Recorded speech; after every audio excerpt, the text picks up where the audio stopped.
Good afternoon, everyone. Welcome to the Happy Hour Live webcast from WhiskyCast.com. I'm Mark Gillespie in the WhiskyCast studio. Hope you've had a good week. It's a rainy day here. Time for a good whiskey just to make you feel a little bit better on a Friday afternoon. And we've got a full slate of guests with us today. Let's start bringing everybody in. I want to bring in Nino Marchetti, or Kilgore-Marchetti from the Whiskey Wash, Kyle Swartz from Beverage Dynamics Magazine, and our pal Ernie Button, a photographer of note. His first book is coming out this coming Tuesday, The Art of Whisky. He makes some amazing photographs that you're going to love in this book. And we're going to talk for the next hour. So, gentlemen, how are you all doing today? Doing great. Very Doing good. Doing well. Thanks. And Greg Serafian is already saying this should be great because he's a painter and whiskey lover. And Greg's messaging in from Paris. Chris Ratcliffe, good evening, everyone. Matt Crump the Cask Cole, howdy, and everybody. I have some Aberlour Abuna in my glass. And Nino, what do you have? I am drinking, it came out a couple years ago. It's a Heaven Hill 27-year-old bourbon. It was from some of the last existing stock they had from before that fire all those years ago. So kind of was looking over what was left from some review samples, and I was like, hey, this looks like a good one to enjoy as we're going through this podcast together. So, Kyle, what do you have? Well, it's not quite 27 years old, but I have a Maker's Mark pick that I helped pick for the Facebook group that I run in Connecticut. Connecticut Bourbon and Whiskey Enthusiasts were the primary Facebook group for Connecticut fans in Connecticut and kind of throughout New England as well. And we just released a Maker's Mark pick and pretty well received so far. It tastes like peanut butter. Awesome. And Ernie, I know you're drinking water because you're out in Arizona and you can never drink enough water in Arizona. Yep, got to stay hydrated. Let's talk about this book and your career in photography with whiskey specifically. These are amazing images. How did you come up with this technique so many years ago? Well, the project started, quite accidentally. My wife and I have been fans of Scotch whiskey for a number of decades, and we were enjoying a dram one night, and the glasses were left out. And when I went to collect the glasses to put them in the dishwasher, I noticed this fine pattern, this charcoal-like pattern in the bottom of the glass. And when I held it up to the light, I noticed these really fine lines in the bottom of the glass. Because I had been working on a project, a painter friend of mine had collected agates, which are rocks with moss and inclusions in them. I had already had my studio set up for close-up photography, macro photography. And so, when I got the time, I took the glass into the studio and just started shooting a few images. At the time, I was shooting exclusively on film, so it wasn't that instant feedback. I had to wait a week or two to get the film processed. But when I got the results back, I was really shocked and surprised at how beautiful they were. And that set me off on this path, this journey, roughly 15 years ago. And we're showing what the Abuna that's in my glass might look like if I had your setup and your eye for photography, what it might look like tomorrow morning. Tell us about this image. So when I started this photography project and when we started getting into single malt Scotch, Abuna was significantly less expensive. It was like in the $40, $45 range for a bottle. And, if you're a fan of the Abuna, you know that it's more than doubled in price. And so we were drinking a lot of that, number one, because it was an amazing whiskey, but number two, the price point for a young and up-and-coming couple, So there's a lot of images created with Aberlour, partially because of that, but partially because it gave me such amazing images. Do some whiskeys give better images than others?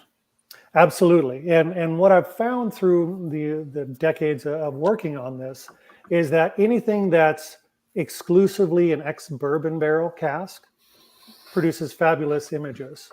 I was telling you earlier that the Glenfiddich XX, which is mostly bourbon barrels, produces some of the most fantastic images. And there's quite a few XX images in the book, some that have been seen before, some that haven't been seen before.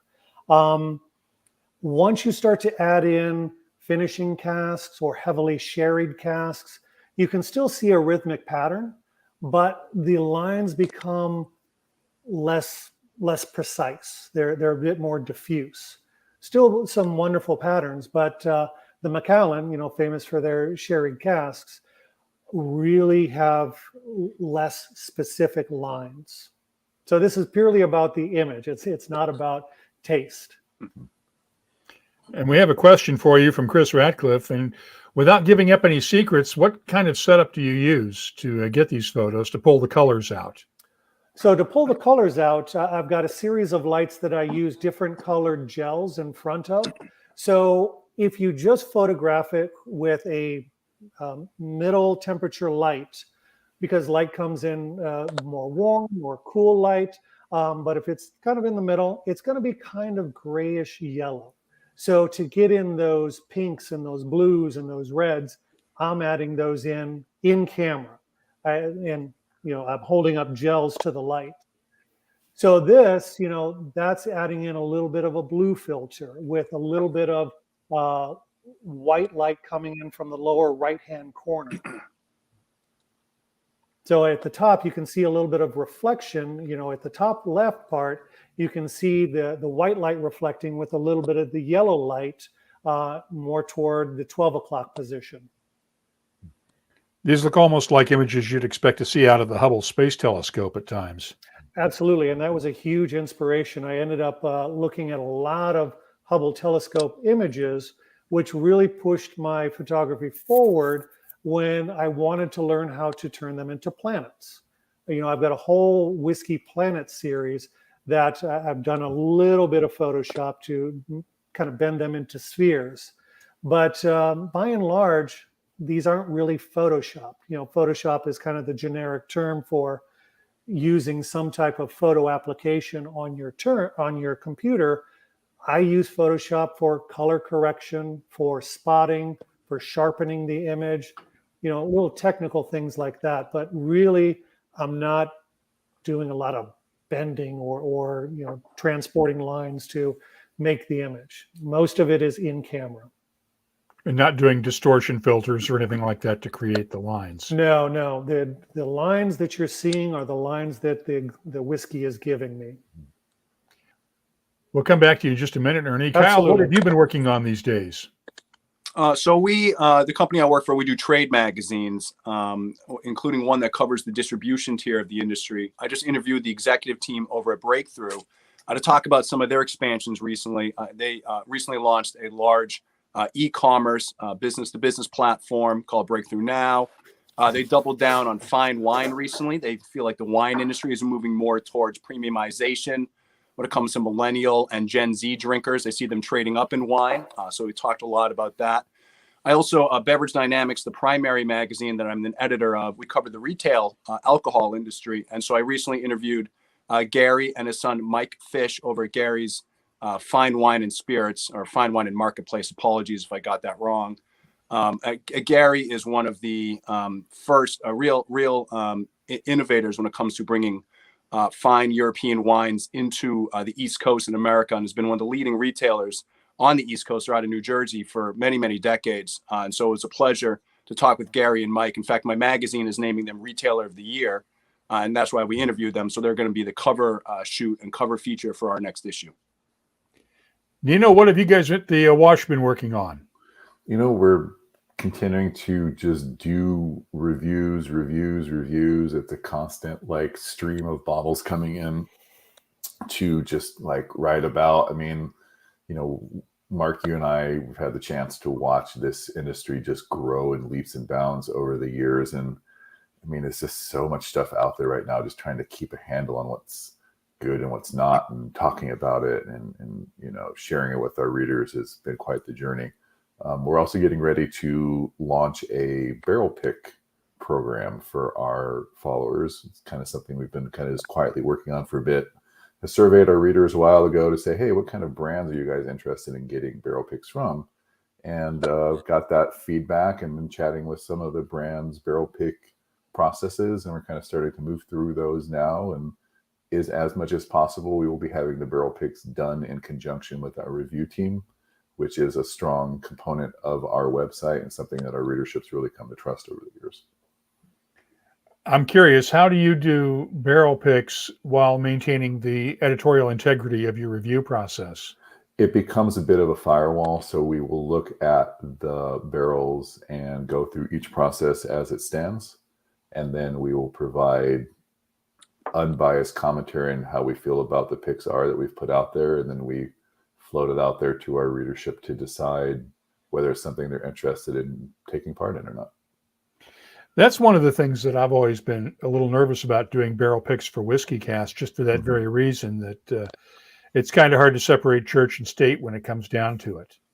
That's very true. It's a process that we've been carefully looking at as we go through this in terms of how to make sure that the picks we choose are something we feel will represent the best taste profiles of our reviewer team and also be something that our readership is interested in. So what have you guys tasted lately that impressed you? We'll start with you, Nino. In terms of like what's come across our desks recently? Or what have you just tasted on your own? Boy, that's a good question. You know, I have been enjoying a range of things. I've got like the stuff that we review, and then I've just got a big old cabinet of stuff that I pull out random things from. You know, I've been enjoying some Bryn lately. I'm getting ready to do a French whiskey dinner here in Portland, Oregon later this month. I've teamed up with a local French bistro, and we're going to be highlighting a couple of French whiskey brands. And so I've just kind of been tasting through some of that and learning across the process. So Armoric has been something I've been trying, the Steel, you know, some of the other French whiskey brands that are out there. It's really an interesting niche category that's emerged from France in the last handful of years. I mean, they've been doing whiskey probably less recently than others. You know, it's not a category that's super old, but I mean, they've got some very fascinating stuff coming out from that particular area. And of course, they've got a lot of experience with distilling brandy and other things. Totally. So, and I think one of the things that's really fascinating with that is the ability to take those whiskeys and age them or do second maturation in like French wine and French brandy casks. It's really like created some fascinating products from there. Kyle, what have you tasted lately that impressed you on the whiskey scene? So I also get sent a million samples constantly. And so I'm just picking a couple of things off the floor here in my basement that say, no, I get too many whiskey samples. I thought the Jack Daniel's Bonded that recently came out was a solid pour. I really enjoyed that. I thought it was very well put together, very well balanced. And I'll tell you a surprise whiskey that I really liked. I'm not always a huge fan of when the craft breweries start distilling their beers into whiskeys. I feel like that's more of a miss than it is a hit.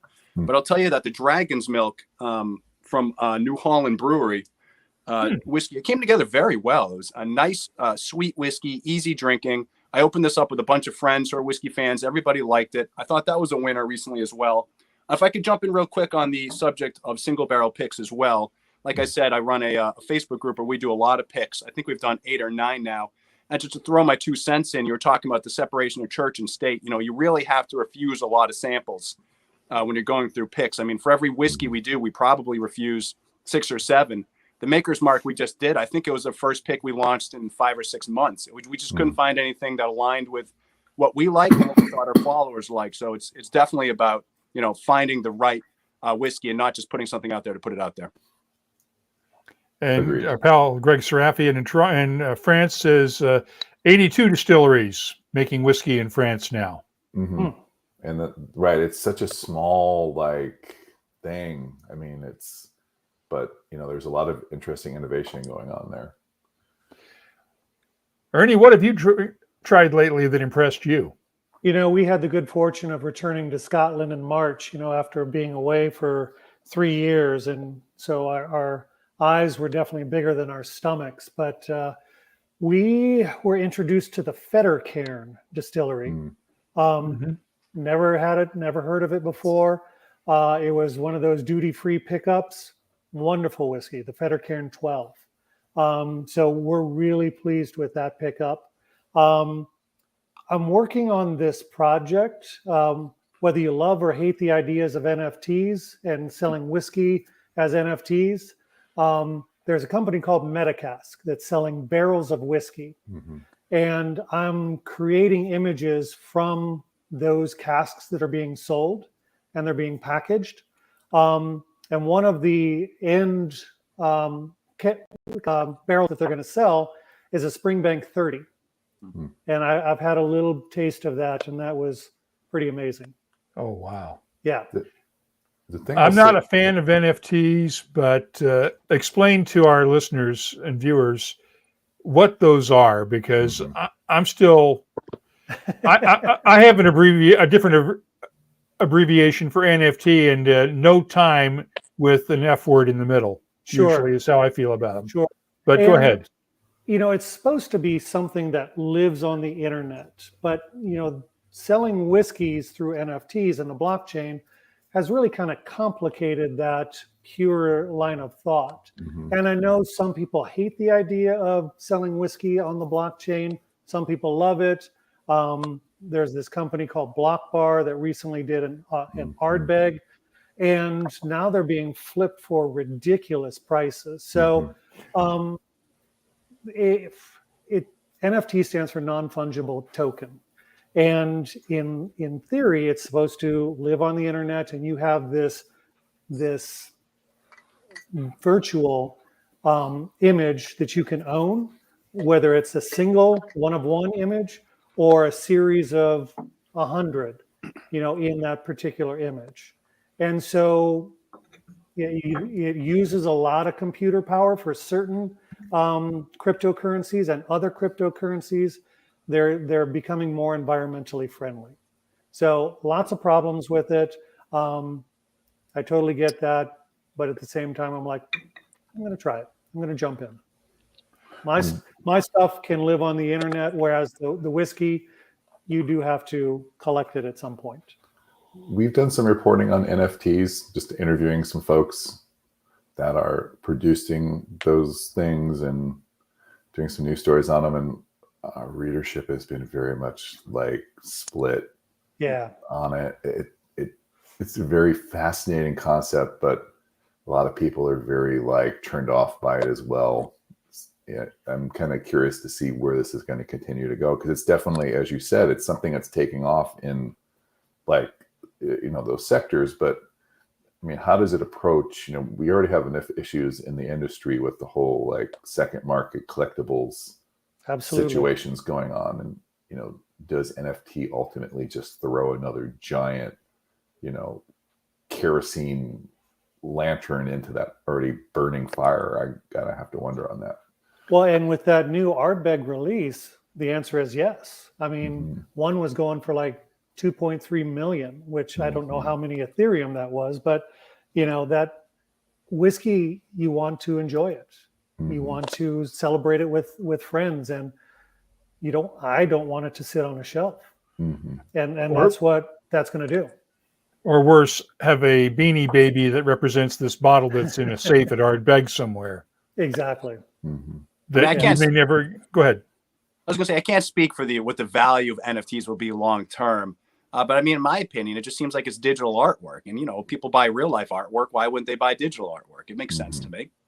Yeah. And for the person consuming the artwork, it's absolutely their prerogative. If they can get it virtually, that's cool. Yeah. And as an artist, you know, it gives a little bit of money on the back end, which secondary sales, tertiary sales, artists have never been able to collect that. You know, so if a Picasso gets sold at auction for 53 million, obviously Picasso's dead, but if he were alive, he's not getting any of that. And with the NFT, it's set up to give the artist or the originator a little piece of that. So, you know, it does help with the artist's plight. I'd be curious in the comment stream, I was kind of watching that from my interface here, how many WhiskyCast folk are actually familiar with what this even is. I mean, you know, like I said, we do a lot of reporting on it, and we've all probably interviewed one or more people on it at some point, but it's so on like the far edge of what the whiskey space is about. You know, how many like guys that log in to read something or grab a bottle somewhere even consider it? I mean, this is really just such a bubble that's exploding in this space. Yeah. Well, I know that, for instance, our pal Chris Ratcliffe, who is watching tonight from the UK, did a piece for us on blockchain last year, in which he explained the whole system behind blockchain and how it works, and how it affects how it can affect whiskey in terms of being authenticated. But that was sort of before the whole NFT thing came out. Mm-hmm. Yeah. It is very big with. I'm sorry. Go ahead. No, go ahead. I was going to say it's bigger with the younger generations too. So I wonder if there's another way to kind of attract. Now, obviously, LDA is what I'm talking about now. I'm not talking about underage people, but maybe another way to attract more younger drinkers into whiskey. Or attract just attract more newcomers into whiskey altogether. Mm-hmm. Absolutely. Makes sense. Well, this brings up the whole secondary market issue. And looking through my inbox today, I'm looking at 2 major auctions next week alone on Tuesday. One in New York that might at Sotheby's on Tuesday that's going to have over 1,000 different lots of Scotch whiskeys available. Mm-hmm. Another one that I think Bonhams is doing in Paris on Tuesday as well. Then Bonhams has one coming up on the 20th in Hong Kong. McTier's has its auctions. And these things just keep bringing in more and more money. They're talking this auction that Sotheby's might bring in close to $2 million alone just for whiskeys in one day. Have we gone nuts in this world or what? Wasn't there another one that I feel like I saw a news release on it the other day. Wasn't there like one that's another American whiskey auction as well, where they've got like one of the really rare, super rare Van Winkle alternatives that is supposed to price for like, I couldn't even begin to fathom. I mean, it's like, I love the idea of, you have something, you have the ability to do what you want to with it and sell it and what have you. But that being said, the price points that some of these secondary market bottles command these days is just like in the stratosphere. But is bourbon really that expensive compared to Scotch in the secondary market? I mean, I feel like bourbon might actually have some catching up to do in value. And I'm not trying to say that I support the sky high values, but when you look at how much Scotch goes for in the secondary market versus what bourbon goes for in the secondary market, and then you compare the quality of the two, we're talking about same quality, but Scotch still goes for a higher price point, I think, than bourbon. I honestly think you're going to see bourbon prices continue to rise in the secondary market. I think it depends on where your marketplace is. I have observed through watching like secondary market auctions go on, like there's a real hot demand for anything older American whiskey in American markets. Like, because obviously the bulk of the folks that are going to the American whiskey sites for auctions are looking for stuff that they're super familiar with, bourbon, whatever. Scotch is definitely, I think, in the American whiskey auction space, staked its share as well. But then you see a lot of the huge prices for the Scotch whiskey stuff appearing on the auction markets in the UK. Mm-hmm. But like, I mean, my observation's just been on some of the sites where they mix and match, that the American whiskey stuff is just like beating the Scotch whiskey in terms of like volume of bids and price per whatever. But no, that being said, I think like Scotch whiskey in terms of age and value is definitely way up there, and in some cases probably overpriced as well. I would agree with that. I also think it depends on the part of the country you're in. Here on the East Coast, and I'm very much plugged into the secondary market. I'm not a member of it, but I'm friends with every single flipper in Connecticut, and I follow their markets very closely where they're illegally run online. And I see the prices going up, up, up, up. And then I have friends when they travel around the country. I won't name what state, but one of my buddies just traveled to a control state where he saw, for instance, a bottle of E.H. Taylor barrel proof sitting on the shelf for $60. That's a $600 bottle on the secondary market. Yep. I mean, he bought as many as they would allow him to buy, and they brought him home, and what he's going to do with them, So parts of the country haven't quite caught up, but boy, if you're on the East Coast, or I imagine elsewhere in the country where market is hot, the bourbon market in the East Coast is red hot right now, and the flippers are doing just fine. I feel like one of the dirty secrets in the buying something that resell in the secondary market is being in control states. because controlled states don't typically have the incentive to jack the price on a bottle like you'll see in states where it's all private retail, right? And in many of those states, they're not allowed to by law. Yeah. Right. They're allowed to only market up a certain percentage over the manufacturer over their wholesale price. Yeah, people love to malign the control states, but I've been telling people for ages, if you want to find whiskey at an affordable price, go to a control state. Now, all of that being said, a fair number of the states have caught on to some extent. So now they're doing these like auctions not auctions, but like raffles for the right to like buy a bottle or whatever. But when you look at the rules of the raffle, they're all clearly saying there, if we catch you reselling this bottle on some auction site, we are going to come down on you super hard. Because it's illegal. Yeah. It's illegal, but are they actually looking? And I'm asking that rhetorically because I don't think they are. I don't know. I think it depends on the state. Like some states they do in Pennsylvania. Some states are really, it's really interesting. Some of the control states are really dialed into understanding how to take what they have and promote it well and keep track of what's going on and what's coming into their states. And other control states are like, yeah, what? I don't know. I could certainly name control states that are like that. We do also have a niche publication in my industry, my company, Stateways Magazine, where there's a magazine for control states. And you're right, there is a vast difference for how the control states handle their allocated products and how they handle the secondary markets internally. Okay, Kyle. So who's doing it the right way that benefits the consumers? I don't want to start calling out who's doing it the bad way, but like you said, I think Pennsylvania is a tremendously well-run control state. I think New Hampshire is a tremendously well-run control state. I'm trying to think any others that really jump. Virginia, I think, is a tremendously well-run control state. But that said, I mean, as somebody who's very much plugged into the secondary market and friends with all these people and follow this very closely, none of them are getting in trouble. None of them are getting tagged by anybody. It is a complete wild, wild west out there. I see no punishments whatsoever. I have friends who go around, they visit 12, 13 bottle shops a day. It's like my mother antiquing when I was growing up. They would go visit 13 shops, they'd buy bottles at 5 of them, and then they'd flip them for 200% profit the next day or the next couple of days. So go ahead. Well, I was going to say, and the problem is a lot of businesses, some have caught on, and that's why you do see the retailers starting to jack the price up at the museum stores, as we call them, where you go in, you look at the price and you keep moving because the price is so high. But some stores have not caught on yet, and they're just being taken advantage of.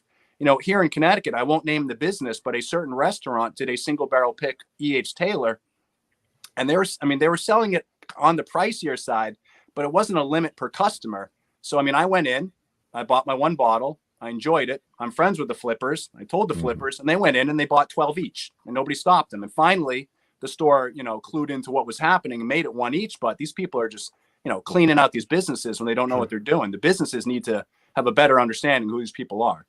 Makes sense. Well, if somebody comes in and wants to buy 12 bottles of a product, I can see a restaurant saying, great, that's 12 bottles we can get rid of on the spot and make a nice profit. And then they're not going to care whether they get flipped or not. But then those bottles also aren't going to get into the hands of their customers on a regular basis. That's exactly what happened. What the restaurant should have done is limit one per customer. And I also thought if you buy it, you also have to buy a gift card. I thought if you're going to buy it, you also have to buy a $50 gift card. I thought that was more fair, and that brings back more customers, because you're right. They were just looking to get rid of bottles. That's exactly what it was. But then, to what end do those bottles help end up benefiting the business? You're right. There's definitely ways to do it where it's more fair to your customers and more beneficial to your business. Now, Tyrone Cote is in Toronto right now, getting ready to board a flight to Ireland. And his comment, if you want a good look into how foolish whiskey pricing can be, I just walked into the duty-free shop and saw numerous $5,000 bottles that are younger than my favorite pair of socks. Global travel retail. That is a whole nother animal. Oh, yeah. It stuns me. Like we see the press releases like you do, Mark, on some of these things. And it stuns me some of the stuff that's released just as a global market exclusive. And it's totally being designed, I feel like, as eye candy for the rich and famous passing through somewhere in Europe or the Middle East or Asia. And it's like, oh, look at that whatever brand for this price, and it's this and that. I'm just going to take a bottle and I don't know, take it home on the plane with me, which seems really, I just dropped $15,000 on a bottle of this and I'm going to throw it in my carry-on luggage. Okay. And hope that I don't have any problems with security on my next layover. Right. Yes. And Kyle, I could hear Lou Bryson's head exploding when you said Pennsylvania Liquor Control Board was doing well, because Lou's a longtime critic, and Crump is in Virginia, and as a Virginian, he hates the Virginia ABC. Tell him how good he has it compared to other control states. I know the control state people, and Lou is somebody I'm friendly with as well. God bless Lou, one of the all-time great whiskey and beer writers that we've ever had. Yeah, famous critic of the control state there. No, but then come move to Connecticut and try buying any of those bottles, because you just won't see them. The bottles that you can buy on the control state shelves, the highly allocated products, the only way to get them in Connecticut is through the secondary market to pay 3 times their retail, or you have to be such good friends with the retailer that they'll sell you it out of the back room. A lot of the time, these bottles don't even make it to the retail shelf. Control state people, listen, I know control states aren't perfect, but I do think they have it better than private state people. Ernie, I want to bring you into this discussion from the consumer point of view, and you knew I was going to do this. Because you're a normal person just buying whiskey at retail. Yep. What's your take on all this when you go out shopping? It's been very frustrating as a person that drinks their bottles. When we started this whiskey journey, the luxury whiskey for us was like a Glenlivet 12, and as our incomes grew, and we got more settled, we could afford like a $100 bottle. When I started this whiskey journey, the Balvenie 30, which was kind of that bottle behind the case where you'd like kind of lust after it, it was $650, and now it's like $1,200, $1,300 just a decade later. So it's priced it out of the people that are loving the product. I understand that flipping can be easy, it can be lucrative money, but whiskey should be enjoyed. It should be enjoyed from who consumes it, with friends, instead of just being all about the money. So we have a question for you, Ernie, from Pete Head. On the photos, have you done experiments with colored whiskey, or to put it differently, can you see from a picture if E150A caramel coloring has been added to a whiskey? I've always wondered that, but I've never gotten a company to admit that I'm using coloring, so I don't know. I'm assuming that because it is an additive, it's going to give me something different to the pattern as well as the image. Is there a way you can maybe team up with a scientist somewhere and maybe find a way to do analysis that would determine? Yes, there is. I've always been leery of doing a chemical analysis because for me, that kind of breaks the mystery of what's happening. But at the same time, I definitely want to know what's happening. So if, I'm not getting a pattern from this particular whiskey, but I am getting a pattern from this particular whiskey, why? And it will come down to chemical analysis. Interesting. I've been during the pandemic, I've been experimenting with some rice-based whiskey, and because it's using a different grain, I'm getting these wonderful organic patterns instead of the rhythmic lines you're seeing in Scotch whiskey, which uses a barley. And this one that Mark is showing is an Ardbeg, and you're seeing that nice rhythmic pattern going over the top. And you don't get that with a rice-based whiskey. So leading back to your question, I need to do a chemical analysis to see what truly is the difference between the solution that is made out of barley compared with the solution that's made out of rice. Now, I switched over to the Ardbeg 10 because you had this photo as we showed, and there's a big difference between this one and the Aberlour Abuna that I started out with, obviously, both in the glass and in terms of the photography. Yeah. Tell us about this image. The Ardbeg? Oh, yes. The Ardbeg. Yeah, peated whiskeys typically are a bit more difficult to work with because of that extra added element of the peat smoke. And so with this, this was kind of a surprise because, Ardbeg being peated, you're still seeing that rhythmic, consistent pattern being formed. Whereas other peated whiskeys, it's much more diffuse. The lines that nice rhythmic lines you're seeing at the top, they would be more blurred. You'd see that repetition, but it wouldn't be as clear and distinct.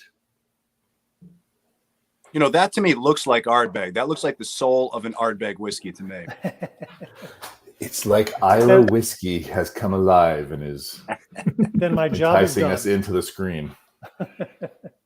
And Greg Serafian suggests, has a tip for you, Ernie.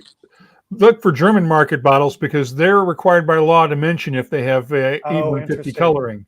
If Yeah. it says Mitfarbstoff or Farbstoff on the label, then it has caramel coloring in it. Okay. That's Ernie, a good I'm tip. curious. Is Yeah. there a dream whiskey you would want to do this with? As far as someone that I'd want to partner with, or More like, you've done this photography with these different whiskeys, right? yeah. Is there a dream whiskey out there, like something that's ancient or something that's super niche or something that's just whatever, that you would just love to be able to aim your lens at? For the longest time, I wondered what something like a 40 or 50-year-old would produce. Seems sacrilegious to, dry even a drop of a 50-year-old, but it's like, I'm doing it for the science. Of course. And so in I think it was 2019, we were invited to a special Balvenie party where they drew a bottle of 51-year-old Scotch whiskey. And the person that me knew what I did. And so whatever was left over, I got to walk home with. Nice. And so, I was, of course, super excited, number one, to taste and have, but number two, to experiment with a few drops. And, that was a dream moving forward. Or that was a dream, up until that time. But as far as what I would want to work with now, I'm not quite sure, because I'm waiting for that next thing to kind of pull me and grab me. Like I said, rice whiskey is really intriguing to me right now. But I'm open. I'm constantly looking for something that potentially could produce something new. Glenfiddich has this wonderful cask in their warehouse that they were experimenting with some authentic Japanese oak that was grown in Japan. And I was able to walk home with a little sample of that. And that produced just some amazing patterns. So I've really been fortunate to experiment with things that I've dreamt about. So I got to find some new dreams. And as Greg points out, it is always for science. Always for science, of course. It's always for science, and then the leftovers are for whatever. Well, and the beauty part of this project is, when I started getting notoriety for this project, people thought I was like wasting like lots of whiskey to do this. And really, you drink the glass, and you tilt it upside down, let whatever drops left go into your mouth. There's still enough residue in the glass to be able to form these patterns. I've found the sweet spot, which is like 2 to 4 drops, really, of whiskey. And that's all you need to produce what I'm producing. So it's a really, really tiny amount. The rest is for enjoyment. And the type of glassware you're using matters in this, right? Absolutely. If I had started out with the Glencairn glass, I would not have found this project. Because if you look at the design of the Glencairn, it's pulling everything to the bottom, exactly, to that one point.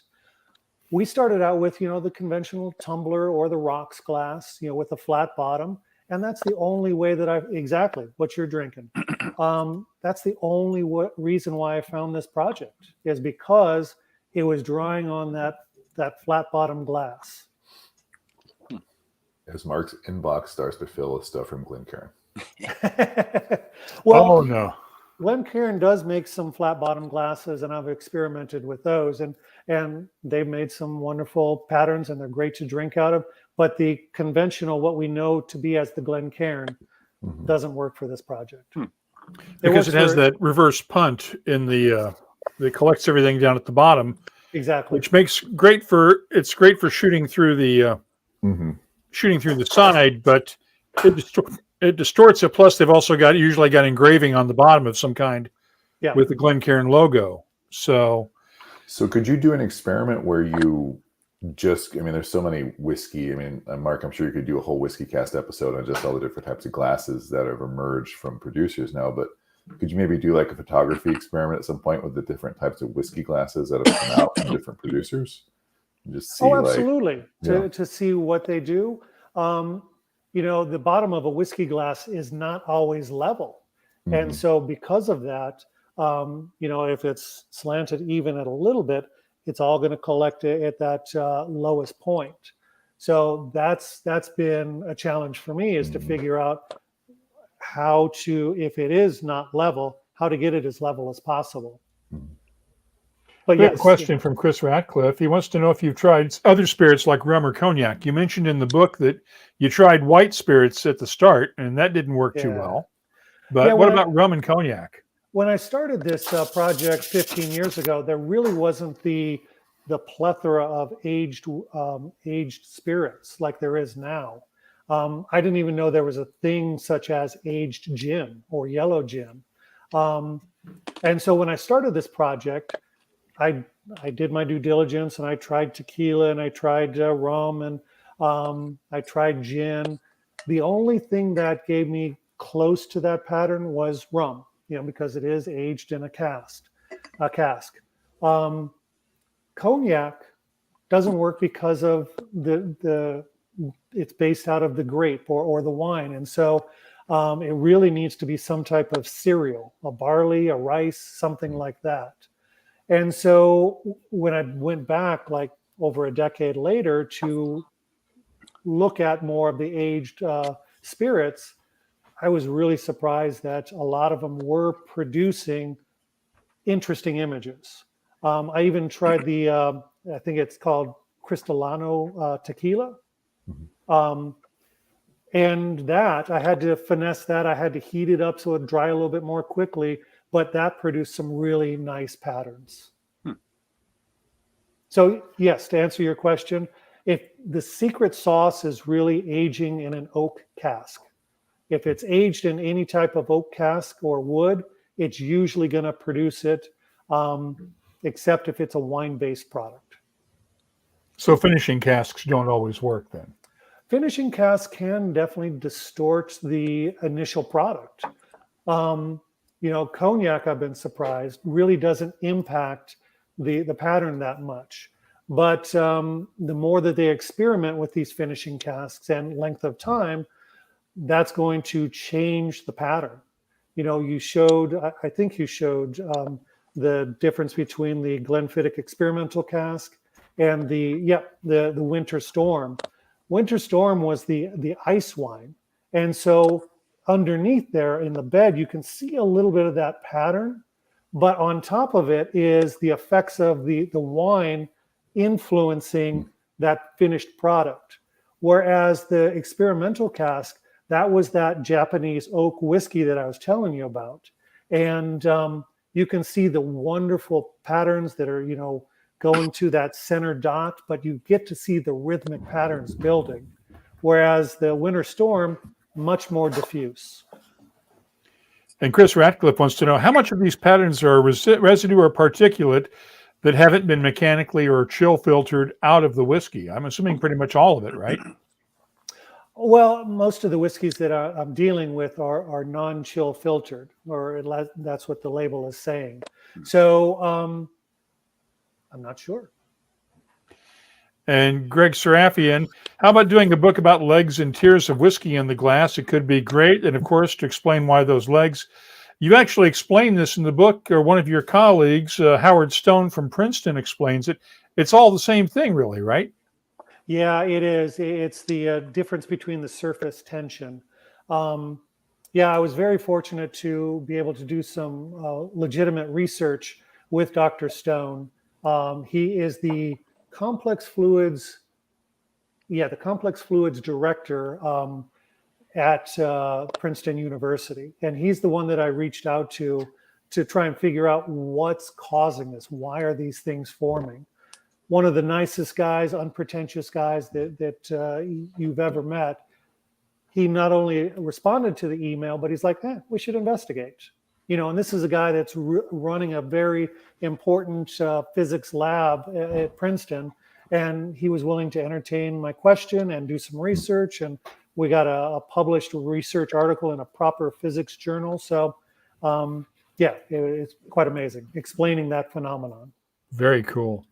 We have a question for Kyle and Nino from Chris Ratcliffe. With so much whiskey content out there now, how do you stand out and find what others miss? I know it's hard. I think with the Whiskey Wash approach, because we have a team of folks doing reviews, it gives us the ability to take in a lot of bottles at once. And then we spread it across our team, and every reviewer gets like somewhat of a random mix of things. So there are a few folks that kind of specialize in one or two things, but a lot of folks are generalists. And we're also of the philosophy of we'll review a lot of things. Like we'll talk to very tiny brands and say, you want to send a bottle in? Go ahead. We get the bottles from the big guys, but we're also about, hey, if this is a small distillery in Florida that's producing a whiskey and they want to, throw a bottle over to us, we'll check it out, because there is so much innovation and product out there these days. We really want to be able to catch as much of it as we can. Yeah, absolutely. I'm looking around at the bottom of my collection as well, because I'm going to be giving the exact same answer, which is you just have to take in and try as much as you can. You want to be early on things. Like a good example, again, with the New Holland Dragon's Milk. I don't always think that these craft breweries, when they distill their beers, I've gotten a lot of these I didn't think tasted good, but here's an example of getting one that I thought tasted very good. You have to taste everything. You have to get out to the events and taste everything. And you try to be early on some of these calls. Like I was writing about the single barrel pick thing years ago before it exploded into the thing that it was this year. And you're not always right. I wrote an article a couple years back thinking that single barrel tequila was the next big thing, and hasn't really happened out that way. So you have to accept you're going to have a couple of misses along the way as well. I got the chance to judge the Texas Whiskey Festival a couple weeks ago. And it's kind of something we've discovered in doing reviews as well. Some of the smaller brands in different states make outstanding bottlings of things. But because they don't have the money, they don't have the time, maybe it's only like somebody's part-time gig, they just don't have the reach, those bottles never get anywhere outside of the 15 liquor stores in a 20-mile radius around them, plus in the distillery. So the ability to highlight these guys and gals doing these things out there is really an amazing and fascinating part of what we do for a living. Yeah, we always try to be early on these things. Same exact thing. Obviously we're reporting on the big guys all the time because that's what drives the news. But yeah, we try to also include some of the smaller distilleries as well, which also speaks to another trend sweeping through the industry right now, which is younger whiskeys tasting better. People are just better at making it. And it doesn't matter if it's not, 6-7 years old now. A lot of good stuff comes out young. And it tastes great. Younger than Tyrone Cote's favorite pair of socks. And as Crump the Cask Hole points it, chill filtration is one of the first signs of the coming of the Antichrist, along with NFTs and the designated hitter. Oh, stop it. Designated hitter made the NL so much better. You want to see pitchers up there taking swings? That's terrible.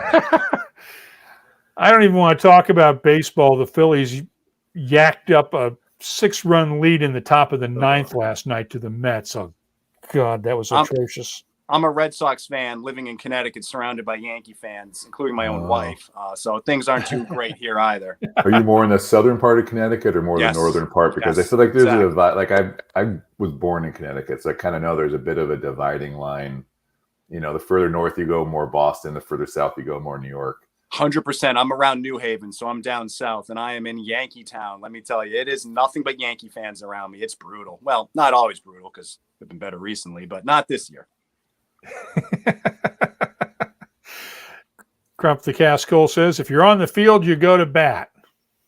He's not buying this designated hitter stuff. You want to see pitchers striking out on 3 swings, and then they run horribly. They get injured. The NL took way too long to get the DH. I think it's about time to jump the shark here and call it a night. If we're getting down to the point where we're discussing the merits of the designated hitter, we've exhausted our time for tonight. This is 51 minutes, 23 seconds that you will never get back. Thanks again to our guests, Ernie Button. His new book is The Art of Whisky, The Vanishing Spirits of Single Malt Scotch. It goes on sale Tuesday. And if you've been paying attention, I hope you have, if you looked at the crawl on the bottom of the screen, it told you how you could win a copy of this. Hopefully, if you missed it, you got to go back and watch it again, because we're going to give away a copy of this, but you have to have been watching to figure out how to win a copy. Once again, Kyle Swartz from Beverage Dynamics Magazine.